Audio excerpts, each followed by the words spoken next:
Welcome back guys to another video, and in this video I'm going to cover the best locations to consider in Hobart for you guys. But just before I do start the video, if you haven't already, jump into the private community because my community members already know the best places to invest into Hobart and the best locations to consider and the best type of houses to invest into Hobart, guys. So if you haven't already, make sure you jump in. It's $40 a month. I help you strategize the best locations to consider, plus review the property deals for you so that you know you are actually getting a good property. And so if you have any questions at all, make sure you jump in the private community and let's get back into the video and smash out some value banging content. Now let's go straight to the core logic or totality mapping the market map. Now this is as of July 2026, and when you start to look at the 3-month change of this location, you can already see which suburbs you should be considering. And when you start to look at Hobart, you can see the suburbs closest to the capital city or the center of the capital city is not progressing in terms of growth levels. The growth has been stagnant, it's been slow, and it has been slightly negative as well. While as you look at a bit further out north of Hobart, you can see locations like Glenorchy, Risdon Vale, Claremont, Chigwell.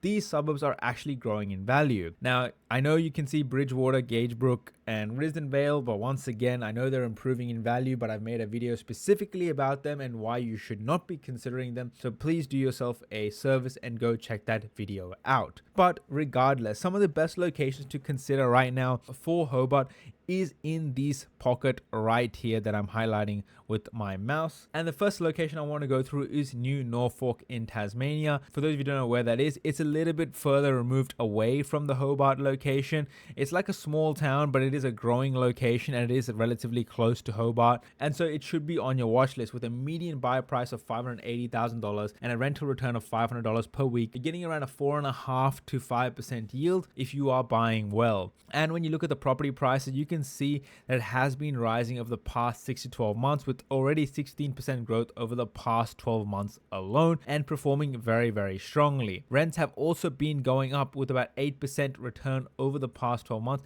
which is exactly what we want to see when we're picking good locations to invest into. And when we start to look at the data metrics behind it, stock on market is low, days on market is tight and falling, and inventory is just about a month in total, which means there's very, very low overall supply in the market. So any increase in demand is still going to continue to strengthen the market in terms of capital growth. And vacancies are tight at 0.79%, and a lot of the right metrics are pointing in the right direction for you to consider this location. Now the next one I want to go through is Claremont. Now Claremont is part of this region of Chigwell, Claremont.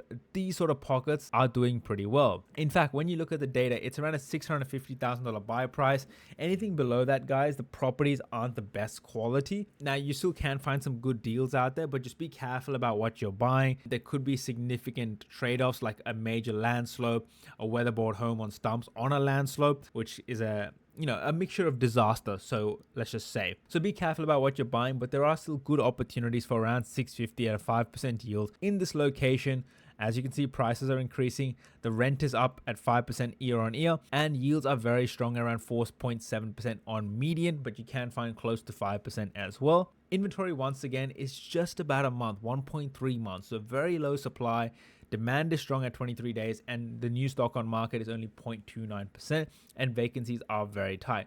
So there's a lot of positives at the moment for Claremont. Likewise, when you look at Chigwell, which is very close to Claremont and Glenorchy, it has the same story of strong price growth, strong rental market, and low levels of inventory. Now, definitely not the best in terms of the data compared to Claremont, but a very similar overall story. And I think with any increase in demand, especially with this SMSF purchasing by buyers, agents, and investors, this mad rush of the next 40 days, I think there is going to be increased demand in these areas. Now, when you do look at Glenorchy, it's a little bit more pricier on the side, a little bit better on the socioeconomics perspective as well, but also a bit less on the yield, around 4.5% compared to what we were looking at around 5%. And you can see that reflected in the data of both the stock on market, days on market, inventory levels, which is around 1 month. So very tight. And so it's looking very positive for Glenorchy as well. And the reason why I'm really positive on this pocket here is because it's giving you that balance of it's not the best socioeconomic area, but it's giving you affordable property prices with decent yields, and it's giving you opportunity for growth. Now, yes, again, I'm going to make this point very clear. There is cheap properties in Bridgewater, Gagebrook, and Risdon Vale. Please watch my other video and I'll make it clear why I'm not considering those locations. And I do think this sort of pocket is better for you guys to consider, especially when we're talking about a long-term investment opportunity.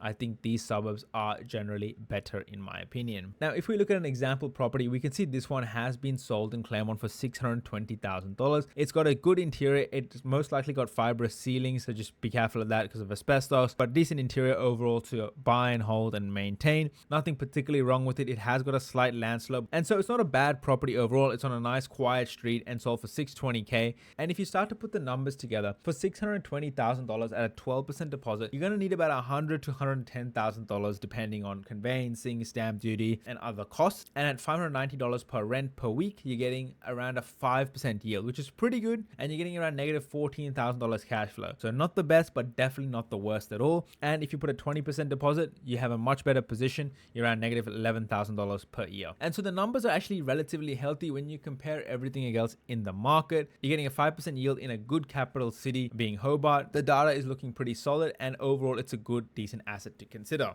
But when you do consider Tasmania, you just have to be a little bit careful of where these flood zones are, these stormwater drains are, because they can affect your property and insurance premiums and overall rentability of your asset. So there are small pockets here and there, touches and zoning of flood zones around Claremont, around Chigwell. So keep that in mind when you're looking at properties, and make sure you're double checking your insurance premiums to make sure they're affordable. But the bigger concern for me is around the public housing areas of Chigwell, Claremont, and these sort of pockets. And like I said, once again, these are not the best suburbs of Hobart, but they're not the worst either. So it's about picking the right locations to invest into, the right pockets to invest into, and you can trade off some of these pockets around Chigwell and Claremont. So make sure you are doing your due diligence about public housing, and make sure you talk to a property manager before purchasing an asset to make sure you are buying a property that is reasonably good and people in the future would buy it from you because it's in a relatively good pocket. And so if you want to know exactly where us investors are targeting in Hobart, these are the pretty affordable locations that we are looking at, where the yields are still good, where prices are moving up at the moment, and I believe will continue to move up. These are the locations to consider. And if you have any questions about them and you're wondering if you're making the right decision about picking any location or any particular strategy or any particular property, jump into the private community, guys. This is where I can help you understand which is the best location to invest into, which type of property is the best to invest into, and get clarity in a world of confusion. Till next time, thank you very much.